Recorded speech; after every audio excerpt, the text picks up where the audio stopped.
என் பேர் reverend G K. பாணி. நான் இந்த சபையில் சீனியர் பாஸ்டராக இருக்கிறேன். ஊழியத்தில் நான் 50 வருஷத்துக்கு மேலே இருந்து ஊழியம் செய்கிறேன். பல சபைகளை கட்டி கொடுத்துட்டு வரும்போது என்னுடைய வியாதினால் நான் எல்லா சபையும் கொடுத்துட்டேன்.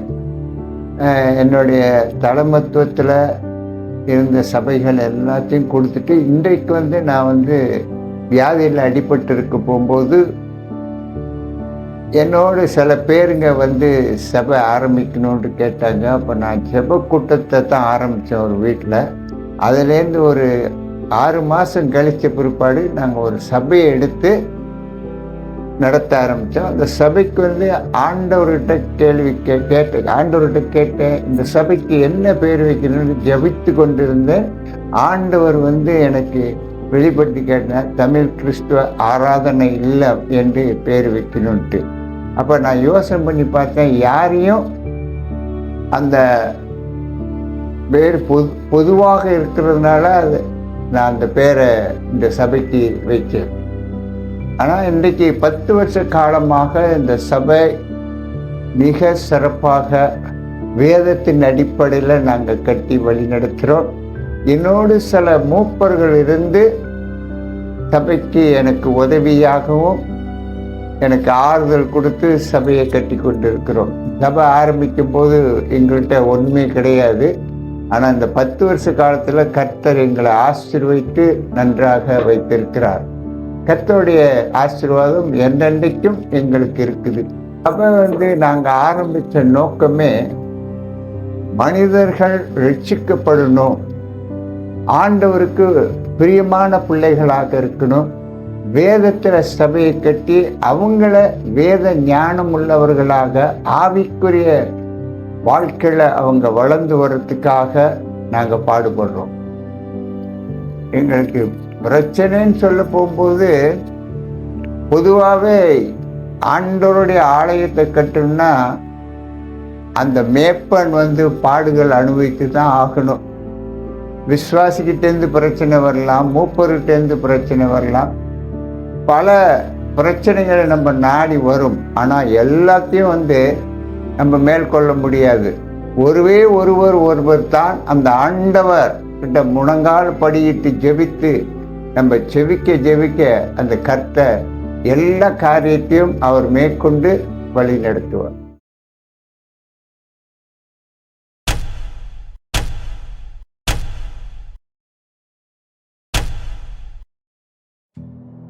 என் பேர் கிறிஸ்டபர். நான் TCWC சபையில் சர்ச் செக்ரட்டரியாக இருக்கிறேன். என் பேர் கணேஷ். நான் TCWC சர்ச்சில் அசிஸ்டன்ட் செக்ரட்டரியாக இருக்கேன். இந்த சபை ஆரம்பித்து 10 வருஷம் ஆகுது. ஸோ 10 வருஷத்தில் நிறையா காரியங்கள், நிறையா சேலஞ்சஸ் நம்ம ஃபேஸ் பண்ணியிருக்கிறோம். ஆரம்ப காலத்தில் நம்ம இந்த சபையை ஆரம்பிக்கிறதுக்கு ஒரு ஃபைனான்ஸ் சப்போர்ட்டோ எதுவுமே நம்மள்ட்ட கிடையாது. நம்ம ஆரம்பிக்கும் போது we came with zero, 0 ஆரம்பித்தோம். இன்றைக்கு நம்ம சபைக்கு தொடர்ந்து வர்றவங்க ஒரு 40லேருந்து 60 பேர் கிட்ட வராங்க. சபை இந்த 10 வருஷ காலத்தில் நிறையா காரியங்கள் நம்ம செய்திருக்கிறோம். நிறையா காரியங்கள் ஆண்டவர் நம்மளை ஆசீர்வதிச்சிருக்கிறார், நிறையா அச்சீவ் பண்ணியிருக்கிறாரு. இந்த காரியங்களை பார்க்கும்போது இந்த 10 வருஷ காலத்தில் தேவன் நம்ம மத்தியில் பெரிய பெரிய காரியங்கள் இந்த சபையில் செய்ததை நம்ம பார்க்குறோம். அண்ணன் சொன்ன மாதிரி ஆரம்ப காலத்தில் இந்த சபைக்கு வரப்ப எங்ககிட்ட ஒன்றுமே இல்லை. ஒரு 9 பேர் தான் நாங்கள் ஆரம்பித்தோம் இந்த சபையை. பாஸ்டரோட சேர்த்தா 10 பேர் இருந்தோம் நம்ம.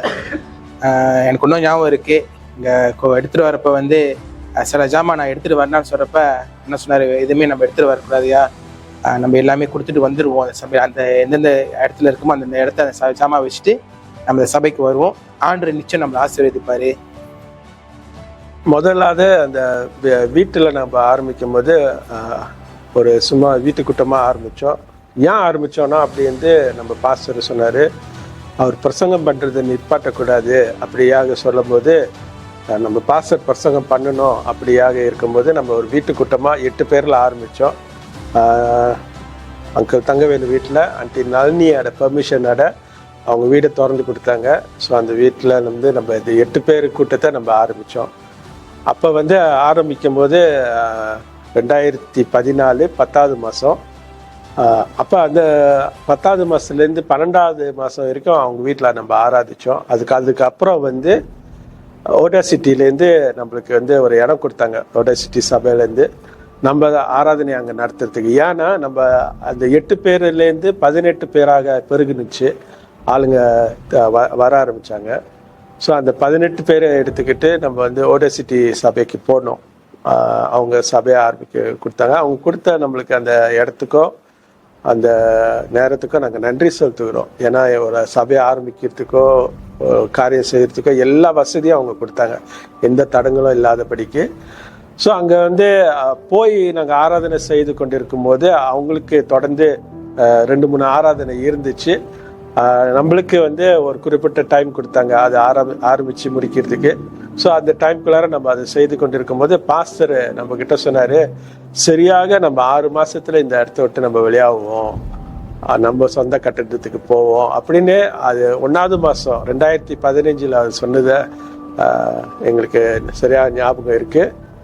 ஸோ ஒரு தேவ மனுஷனை வந்து இதை குறித்து சொல்லும் போது அப்போதைக்கு எங்களுக்கு வந்து அவ்வளோ சீரியஸாக அது தெரியல. ஆனால் சரியாக 2015 6வது மாதம் நியூ பாப் பில்டிங்கில் எங்களுக்கு இந்த ஒரு இடம் கிடைச்சிது. ஒரு செக்ரட்டரியாக வந்து சபையை நிர்வாகம் பண்ணுறது என்னோட பொறுப்பு. ஆனால் வந்து ஆவிக்குரிய காரியங்களை வந்து நிர்வாகம் பண்ணுறது பாஸ்டர். ஸோ எல்லா ஆவிக்குரிய காரியங்களும் வந்து பாஸ்டர் தான் டிசிஷன் எடுப்பார். ஆனால் இந்த சபையை நடத்துறதுக்கு, ஃபைனான்ஸ் பண்ணுறதுக்கு, அது பேலன்ஸ் பண்ணுறதுக்கு எல்லாத்துக்கும் வந்து மாதம் வந்து தசபாகம் காணிக்க தேவைப்படுது. ஸோ இது வந்து முக்கியமான ஒரு காரியமாக இருக்குது. ஆனால் நம்ம சபையோருங்க வந்து இந்த 10 வருஷ காலத்திலேயே வந்து நம்ம நினைத்து பார்க்காத அளவுக்கு ஆசீர்வதிச்சிருக்கிறாங்க. எனக்கு இன்னும் ஞாபகம் இருக்க ஒரு இன்சிடென்ட் வந்து, இந்த சபை வந்து தொடர்ந்து போறப்ப வந்து வளர்ந்து வந்துச்சு. நிறைய காரியங்கள் நான் சொன்ன மாதிரி வாக்கு கொடுத்தவங்க ரொம்ப பேர் இருந்தாங்க. ஆனா ஒரு காலகட்டத்தில் சபை வளர்றப்ப நிச்சயம் ப்ராப்ளம்ஸ் வரும். ஸோ அதுல ஒரு ப்ராப்ளம் தான் வந்து இந்த பில்டிங் ரெண்ட்ல இருக்கிறப்ப வந்து மஜ்லிஸ் பண்டாரியா வந்து இந்த பில்டிங் வந்து ஆக்சுவலி சீல் ஆஃப் பண்ணிட்டாங்க. இது வந்து இங்க இருக்கிற ஓனருக்கும் மஜ்லிஸ் பண்டாரியா இருக்கிற ஒரு இஷ்யூ. பட் இது வந்து எங்களுக்கு அவ்வளவோ இன்வால்வ்மெண்ட் இல்லாதது. பட் அந்த அன்னைக்கு வந்து சீல் பண்ணிட்டு போனது வந்து எங்களுக்கு யாருக்கும் தெரியாது. அந்த டைம்ல வந்து நாங்கள் வந்து வீட்டு கூட்டம் நடத்திக்கிட்டு இருப்போம். ஸோ எவ்ரி டியூஸ்டே வெனஸ்டே வீட்டு கூட்டம் நடக்கும். ஸோ அந்த வாரத்தில் வந்து எங்கள் பாஸ்டரோட ஒய்ஃப் பனி வந்து வீட்டில் செய்யாமல் சபையில் செய்வோம்னாங்க. அவங்க ஏன் சொன்னாங்கன்னு அது எங்களுக்கு தெரியல. ஸோ 1 வீக் ஹேட் அவங்க சொல்லிட்டாங்க சபையில் நடத்துமா இந்த தடவைன்னு. ஸோ அவர் சொல்றப்ப வந்து சபை காலைல மத்தியானம் சாயந்தரம் வரப்ப நான் தான் வந்து சபையை திறப்பேன். ஸோ சபை வந்து திறக்கிறப்ப அந்த புதன்கிழமை வந்து பார்க்குறப்ப சபை வந்து சீல் பண்ணியிருந்தாங்க. ஸோ ரொம்ப கன்ஃபியூசிங் ஆச்சு, சபை சீல் பண்ணியிருக்குன்னு. ஸோ என்ன செய்யறதுன்னு தெரியல, சீலும் உடைக்க முடியாது. ஸோ ரொம்ப டிசப்பாயின்ட் ஆச்சு. என்ன சபை ஆரம்பிச்சு வளர்ந்து வந்து இவ்வளோ அளவுக்கு சபை தெரிய வரப்ப இந்த மாதிரி ஒரு சுச்சுவேஷன் கூட நாங்கள் வந்துட்டோமேனு. ஸோ வெனஸ்டே முடிஞ்சு தேர்ஸ்டே நான் கால் பண்ணேன். அந்த மாதிரி வந்து மஜ்லிஸ் பண்டாரியா கால் பண்ணிட்டு என்ன ப்ராப்ளம்ஸ் என்னன்னு கேட்குறப்ப தான் அவங்க சொன்னாங்க, இந்த ஒன்றுக்கும் மஜ்லிஸ் பண்டாரியாக்கும் சில அன்ஃபினிஷ் கொஞ்சம் பெண்டிங் இஷ்யூஸ் இருக்கு. ஸோ இதனால வந்து இந்த இடத்த நாங்கள் சீல் பண்ணிட்டோன்னு. ஸோ நான் அவங்ககிட்ட வந்து பேசி அவங்ககிட்ட சொன்னேன், இது வந்து ஒரு சபை நடத்துகிறோம், நாங்கள் வந்து நான் ப்ராஃபிட் ஆர்கனைசேஷனு, நாங்கள் வந்து எதுவுமே நாங்கள் ப்ராஃபிட் எதிர்பார்க்காம எங்களை நம்பி நிறையா அங்கத்தினருங்க இருக்காங்க. ஸோ இந்த மாதிரி செய்கிறது வந்து கொஞ்சம் ரொம்ப கவலையான விஷயமா இருந்துச்சு. ஸோ தேர்ஸ்டே முழுவதும் நெகோஷியேட் பண்ணி முடிஞ்சு குட் திங் ஆண்டு கிருபை நம்மகிட்ட இருந்துச்சு. வெள்ளிக்கிழமை வந்து அவங்க வந்து அந்த சீலை வந்து திறந்துட்டாங்க. ஸோ வெள்ளிக்கிழமை சீலை திறந்தனால சாட்டர்டேஸ் சண்டேஸ் ஆராதனை வந்து நார்மலா நடக்க முடிஞ்சிச்சு.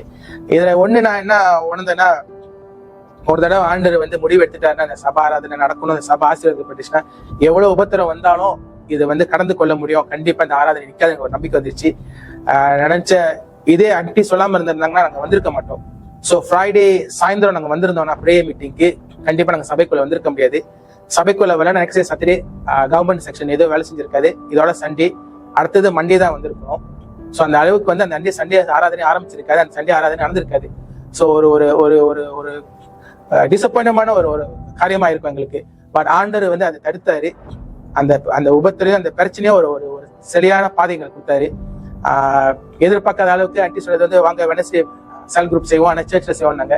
ஸோ அவங்க சொன்னது மேபி குறிப்பிட்டு சொல்லியிருக்காங்க, இது தெரியல. அவங்க சொன்னது ஒரு வார்த்தை, வந்து பார்க்குறப்ப இந்த விஷயம் நடந்திருக்கு.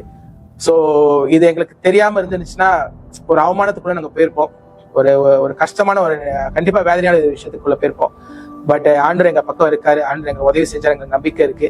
ஸோ அன்னைக்கு எனக்கு நம்பிக்கை வந்துச்சு, இந்த சபை வந்து ஆராதனை என்னைக்குமே நிற்கப்படாதுன்னு, இந்த சபை ஆசீர்வதிக்கப்பட்டுச்சுன்னு. இது வந்து மறு ஒரு கன்ஃபர்மேஷன் ஆண்டவர் எங்களுக்கு கொடுத்தாரு. ஏன்னா சபை ஆரம்பிக்கிறப்ப இந்த சபை 8 பேர் வச்சு 18 பேர் வச்சு 8 பேர் வச்சு இப்படி சபை வந்து தொடர்ந்து நம்ம போறோம். ஆரம்பிக்கிறப்ப இந்த சபை அவ்வளோ அளவுக்கு பிளஸிங் நடந்துச்சு, எதிர்பார்க்காத அளவுக்கு காணிக்க வந்துச்சு, எதிர்பார்க்காத அளவுக்கு ஃபைனான்சியல் தேவைகள் எல்லாம் சந்திக்கப்பட்டுச்சு. சபை நல்லா தொடர்ந்து முன்னேறி வரப்ப சபைக்குள்ள வந்து வாக்கு கொடுத்தவங்க ரொம்ப பேர் இல்லாமல் போயிட்டாங்க. ஸோ அது ஒரு ஒரு டவுன்ஃபாலாக இருந்துச்சு எங்களுக்கு. என்னது கூட இருந்தவங்க நம்ம கூட இப்போ இல்லாமல் இருக்காங்க, ரொம்ப கவலையாக இருந்துச்சு. பட் தொடர்ந்து ஆண்டவர் புது புது முகத்தை கொடுத்தாரு எங்களுக்கு, புது புது காரியங்கள் ஆண்டவர் செஞ்சாரு.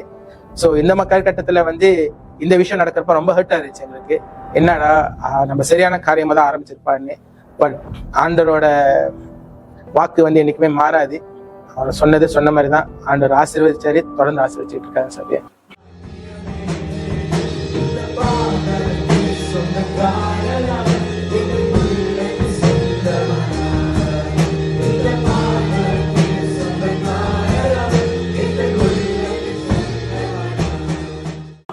என் பேர் Daniel.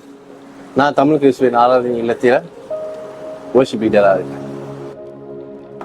Back in 2013 and 2014, I was away from God. நான் கர்த்தரை விட்டு விலகி மிக தூரமாக இருந்தேன். நான் சபைக்கு போகிறது இல்லை, எந்த சபைக்கு போகிறது விருப்பமும் இல்லை. அந்த சூழ்நிலை நேரத்தில் தான் எனக்கு ஒரு அழைப்பு வந்துச்சு. போதுகள் நம்மளுடைய பாஸ்டர் பாணி எனக்கு அழைப்பு கொடுத்தாரு. நான் மறுபடியும் சபைக்கு வந்தேன். அந்த சபை தான் தமிழ் கிறிஸ்துவின் ஆராதனை தான். பாஸ்டர் பாணி எனக்கு ரொம்ப ஒரு ஸ்பெஷலான பர்சன் என்னுடைய லைஃபுக்கு. ஏன்னு சொன்னா இது வரைக்கும் நான் அநேக பாஸ்டரை பார்த்துருக்கேன், அநேக பாஸ்டரோடு இருந்திருக்கேன். ஆனால் he felt so special for me.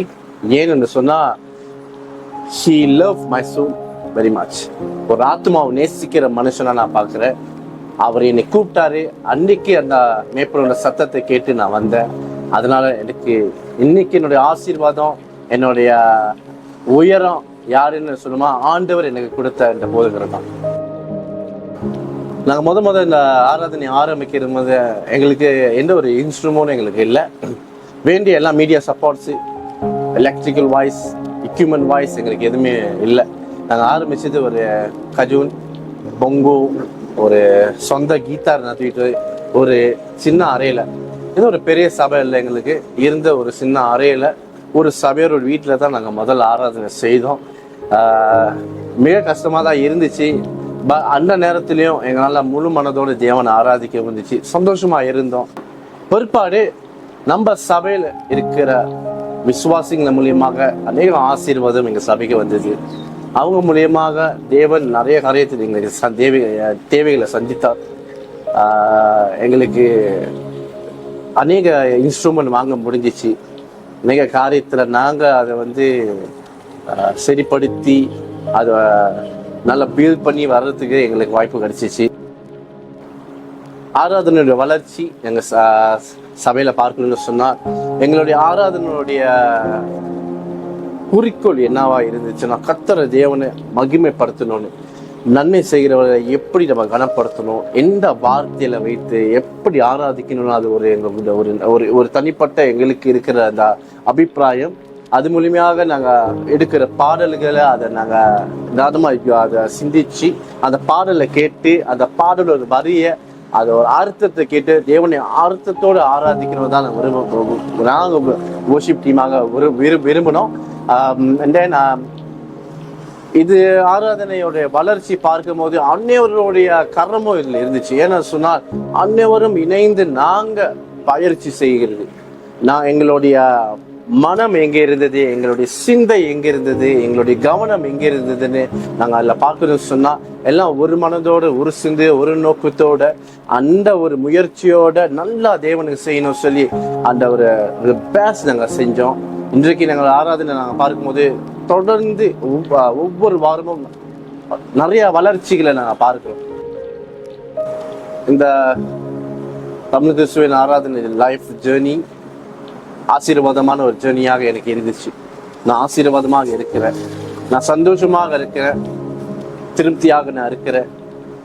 நான் அன்னைக்கு எடுத்த தீர்மானம், அன்னைக்கு நான் எடுத்த முடிவு, போதகரோடு இருந்து இந்த சபையில இருந்து இந்த வேலைகளை செய்து தன்னோட ஊழியத்தை செய்து வார்த்தையை கீழ்ப்படிந்து உண்மையோடு உத்திமத்தோடு இருந்ததால கர்த்தர் எனக்கு நிறைய வாய்ப்புகள் எனக்கு தந்தார்.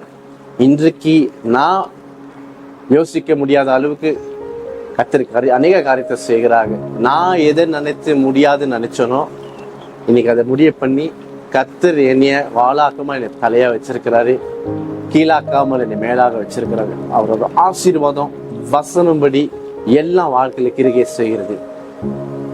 இன்றைக்கு நான் சபைக்கு சொல்லுகிறது இதுதான், எதை நீங்க தீர்மானிக்கிறீங்க, என்ன உங்களோட முடிவு, அது உங்க கையில இருக்கு. ஆசீர்வாதம் உங்க கையில இருக்கு, கர்த்தர் உங்களோட இருக்கிறார்.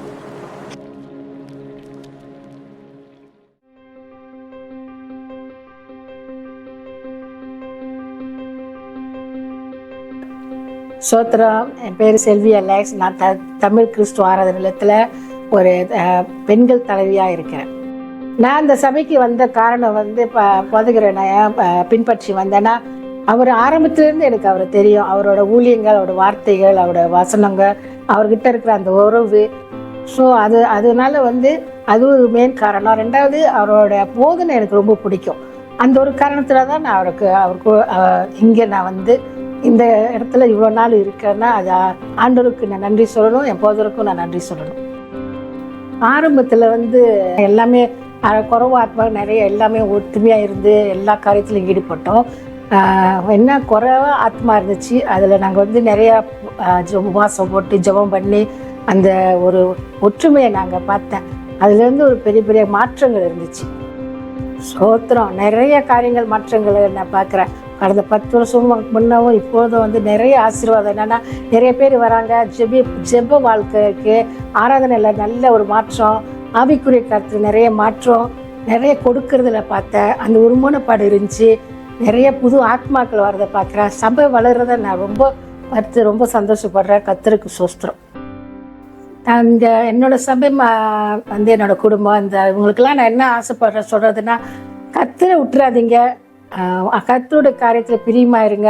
ஜெபம் பண்றது, வேதம் வாசிக்கிறது, மற்றவங்களுக்கு உதவி செய்யறது, அன்றாட வாழ்க்கையில தேவனுக்கு நல்லா பயந்து உண்மையா இருக்கணும். அதுதான் என்னோட ஆசை. நம்ம சபை மக்கள் எல்லாம் நல்லா ஆசீர்வாதம் இருக்குன்னா இந்த காரியம் நம்ம செஞ்சா சபை தன்னாலே வளரும். ஆமென்.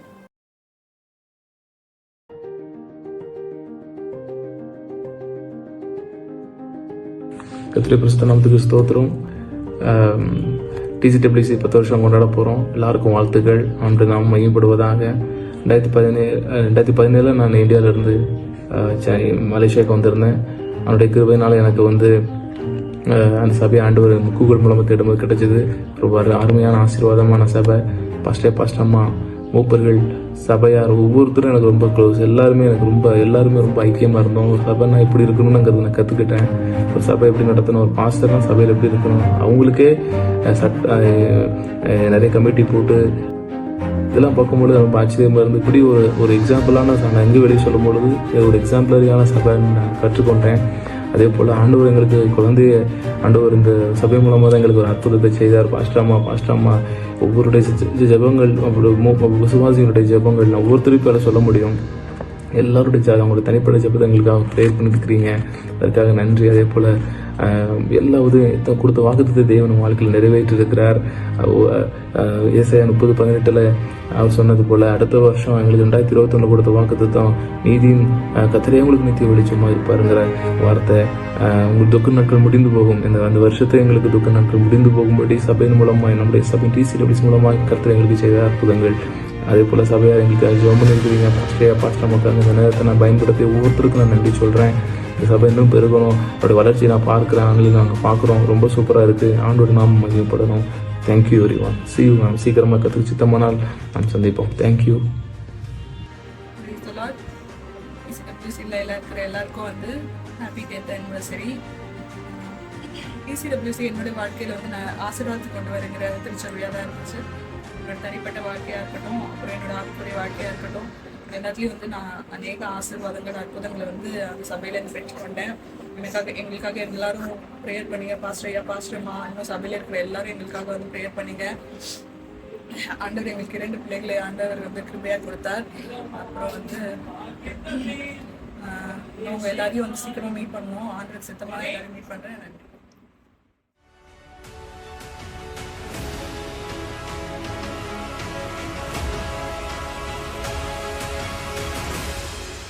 அன்பு, சமாதானம், யூனிட்டி, growth. எனக்கு ஆராதனை பிடிச்சி எனக்கு ஆராதனை தான் பிடிக்கும். Fun. Teachers. Friends. Happy. Happiness. Ministry. Incredible. Family. கலகலப்பு, ரொம்ப அன்பு இருக்கு.